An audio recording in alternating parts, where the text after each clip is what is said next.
ভাষা ও ভর্তি পরীক্ষার প্রশ্নপত্রে কৃতকার্য হয়ে যারা মেডিকেলে পড়বে তারা মেধাহীন। ভবিষ্যতে দেশ বঞ্চিত হবে ভালো চিকিৎসা সেবা থেকেও। এমন যুক্তিতে পুনরায় ভর্তি পরীক্ষা নেয়ার দাবি শুধু আন্দোলনরত শিক্ষার্থীদের নয়, যারা ডাক্তারি পড়ছেন তাদেরও।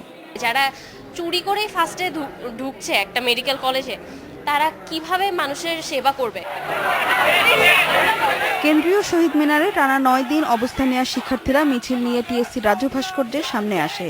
পরে শাহবাগে যেতে চাইলে পুলিশের সাথে সংঘর্ষ বাধে। এ সময় আটক করা হয় 9 জনকে। পরে ঢাকা বিশ্ববিদ্যালয়ের ছাত্রফ্রন্টের প্রতিবাদ মিছিলে পুলিশ বাধা দিলে আবারও সংঘর্ষ বাধে। আটক করা হয় ছাত্রফ্রন্টের বেশ কয়েকজন কর্মীকে। আমাদের মিছিলে তো বাধা প্রদান করে, পরে আমাদের কয়েকজনকে বেয়োনেট দিয়ে চার্জ করে আর কি। তারা খুব কুইকলি শাহবাগ মোড়ে এসে রাস্তা বন্ধ করার চেষ্টা করছিল। আমাদের পুলিশের ব্যারিকেড ছিল, ব্যারিকেড যখন তারা রিমুভ করার চেষ্টা করছিল ওই পর্যায়ে আমরা কয়েকজনকে আমরা আটক করেছি। পরে কেন্দ্রীয় শহীদ মিনারে এক সংবাদ সম্মেলনে আন্দোলন চালিয়ে যাওয়ার ঘোষণা দেয় শিক্ষার্থীরা। মেডিকেলে পুনরায় ভর্তি পরীক্ষার দাবিতে ঢাকা ছাড়াও বিক্ষোভ হয়েছে চট্টগ্রাম, বরিশাল, ময়মনসিংহে।